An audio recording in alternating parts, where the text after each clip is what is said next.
Here we are from the field again. The Texans drop their home opener, Monday Night Football, 20-19 to the Tampa Bay Bucs.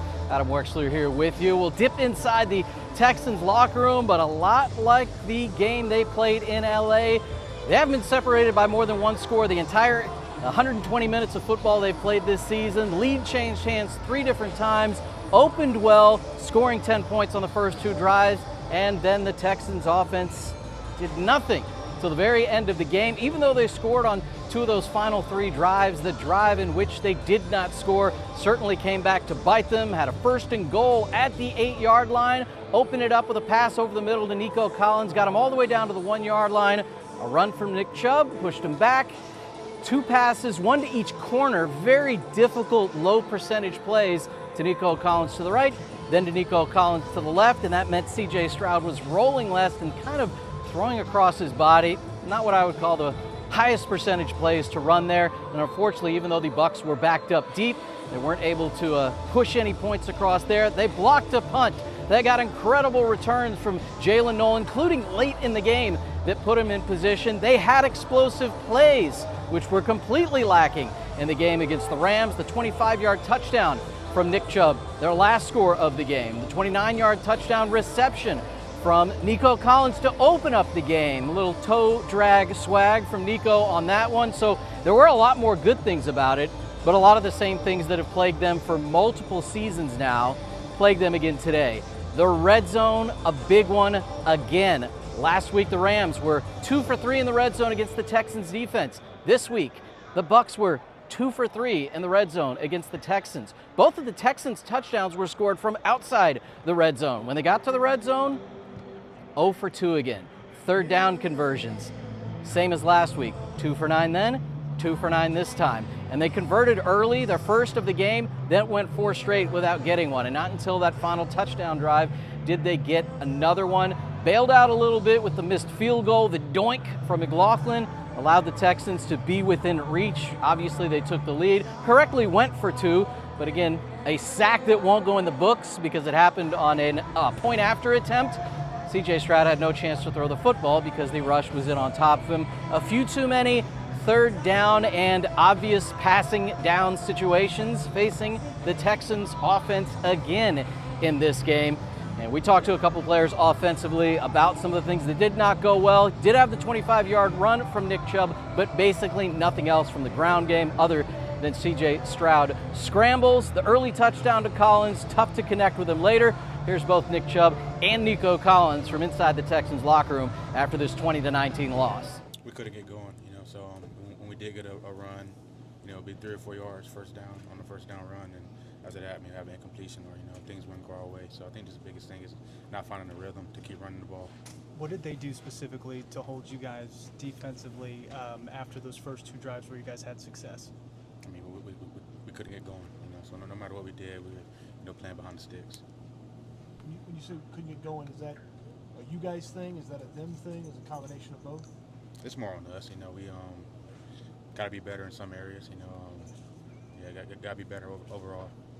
Nick, you've seen a lot of football, man. How do you kind of digest 0-2 and then go forward to keep this thing on track? There's a lot of football left, I still feel great about this season, about this team, and we're not going to let this, stop us from still achieving all the goals we have for this. He's a great OC, he calls great plays throughout the game. I think just the biggest thing is it's on us, to, no matter what he calls, to go out there and execute it. So it's not one person, it's all of us.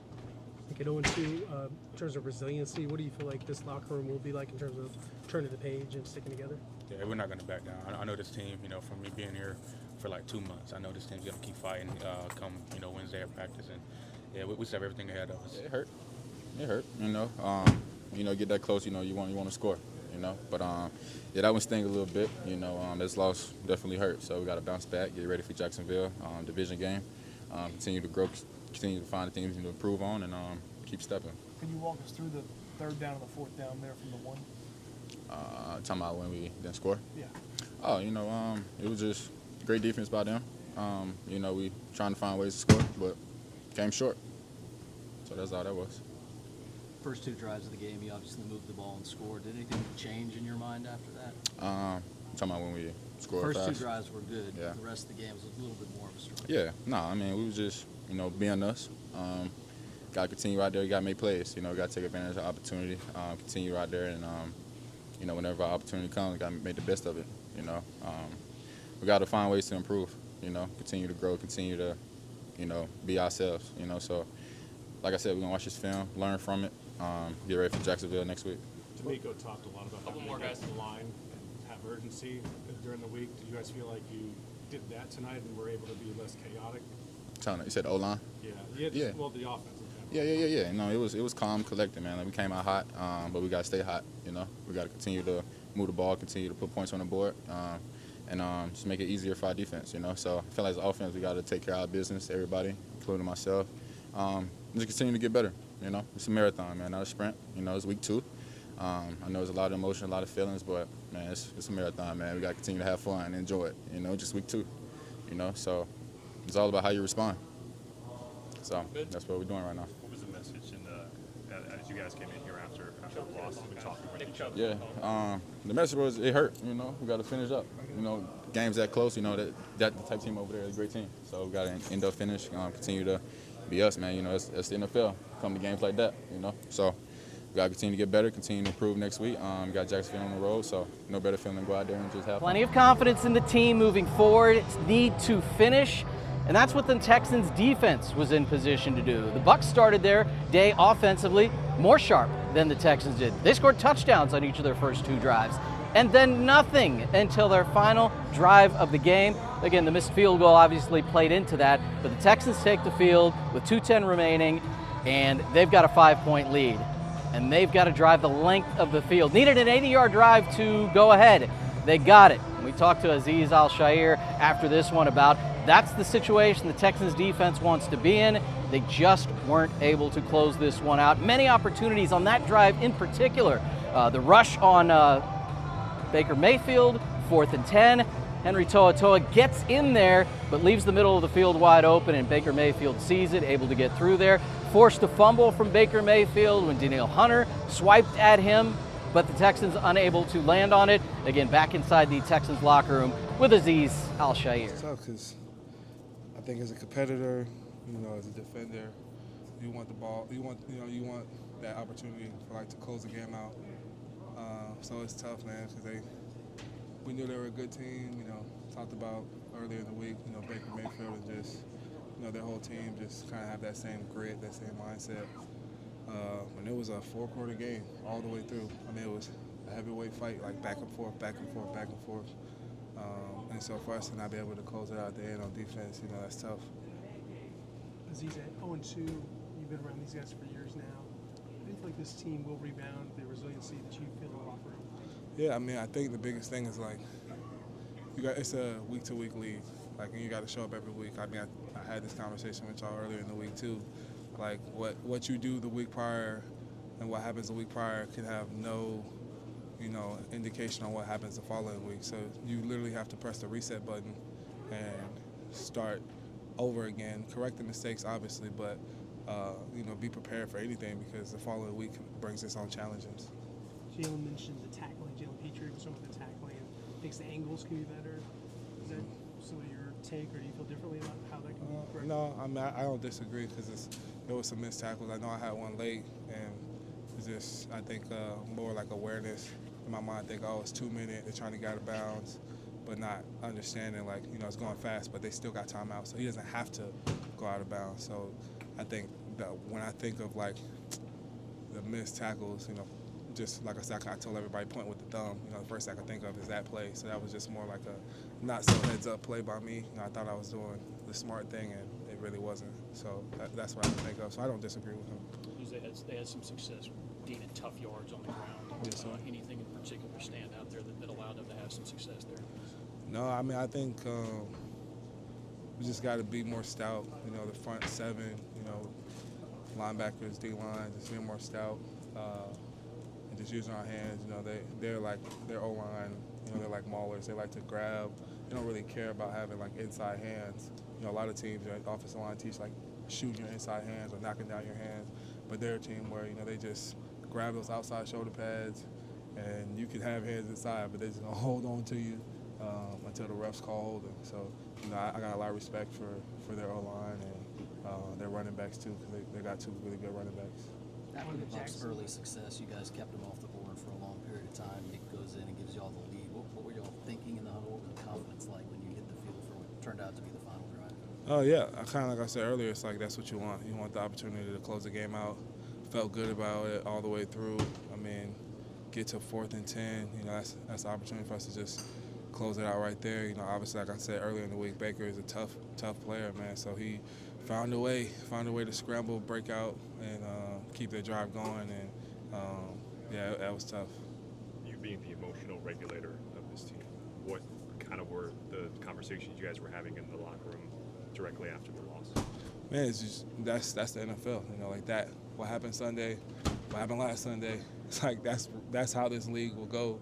You got to take full advantage of the opportunity that you get, because if you don't, that's what can happen. You let somebody stick around long enough, and especially in like a fight like that where it can go one way or the other. And if you don't execute in a timely manner, that's the outcome you can get. But you can't feel sorry for yourself, because we lost today with playing on Monday, and Jacksonville was sitting at home, probably just watching us, getting all nice and rested up, getting ready for Sunday. And we got to go down there and be ready for another heavyweight fight in the division. So it's going to be a good matchup. But again, you just can't feel sorry for yourself. Got to take care of your bodies, flush it after these next 24 hours, and get back to work. It doesn't make or break you in the team, but it defines you later on down the road. So just gotta get better. 0-2, where does this team go from here as you guys try to turn the page? 15 weeks left, right? We gotta keep playing. Season ain't over. I remember being with a team, we started off 2-2. Everybody thought the season was falling through. So just continue to play ball, trust coaches like we've been doing, trust the scheme, and understand that they're here for us. And we don't want nobody get discouraged out. In this room, nobody get discouraged. Like this locker room, we trust each other. We understand that tough fall game. Just finish. I don't know exactly what happened, but we're gonna get it fixed. That's a part of the process. And, it's about attacking it, figuring out the things that we did well, growing on that, and the things we didn't well, and correcting it. Jalen, you went back in the game. Were you sore at all? How do you feel now? God is good. How difficult was it to be sent blitzing as often as you were, but try to stay with some integrity so Baker couldn't get out and scramble? Yeah, I love blitzing. I'm so glad that Coach called my number and allowed me to, go make a couple plays and do what I love to do. What is it handling 0-2? I know you guys did not expect to be here. How do you kind of handle it, and where is the belief level going forward that you guys can get this thing right on? It's a part of the process. It's not always going to be pretty, but it's about what we do next. And it starts with, the film, correcting what we need to correct, and building on the things that we did well. Like some of your teammates said, Baker's a competitive guy. What did you take away from the matchup with him? Competitive quarterback, can do everything, definitely extends plays, and yeah, I'll leave it at that. Jalen, what are some of the things that you all can do to clean up the tackling issues? I would say better angles, starting with myself, better angles, and then just continue to trust your teammates. Coach talked about details and techniques when it comes to some of the penalties. Is that something that you guys work on all the time in terms of having your hands low and that sort of thing? Yeah, for sure. I would say it's definitely executing. And, some of those penalties, like I know for sure Stingley's was a little ticky-tack, but, that's going to happen in this league, and you got to be very precise on where you put your hands, and, yeah, it's going to happen. Nobody out there wants it to happen, but like I said, that precision is important. Jalen, a short week now, on to Jacksonville in the division, first game of the season in the South. What are the priorities for the week for you guys to get on the winning track? I would stick to the execution. As long as we execute, and as long as we do the things that we need to do, we're going to put ourselves in a good position to win, because we definitely have, the playmakers everywhere to do it. So, yeah, I keep circling back to, correcting the things that we need to correct, and building on the things that we did well. When it comes to moving forward, does it in any way light a fire underneath you guys, knowing how frustrating a loss like this was? Personally, no. I understand that it's a part of the process. You're going to win and you're going to lose, but it's about staying true to the process and staying true to what we said we was gonna do. You know, you're not always going. It's not gonna always be sunny outside. You're not always gonna get what you want, but it's about continuing to show up and continuing to be consistent. And then it's that sun eventually gonna come. The wins eventually gonna come. Nothing else they can do but wipe the slate clean again and start all over again. Even though they are 0-2, 2 division games come up next. The road game at Jacksonville, a 1-1 team, and then back here in Houston against the Tennessee Titans, who have yet to win. 0-2 start to their season. No, they're not must wins, but they play the Baltimore Ravens in Week 5. Heading into that game at 1-3 versus 2-2 off of 2 wins. That is a big deal. Do think the Texans have it in them to make sure that doesn't happen. Last thing on C.J. Stroud. Started this game tremendously well. Same with the guys blocking for him.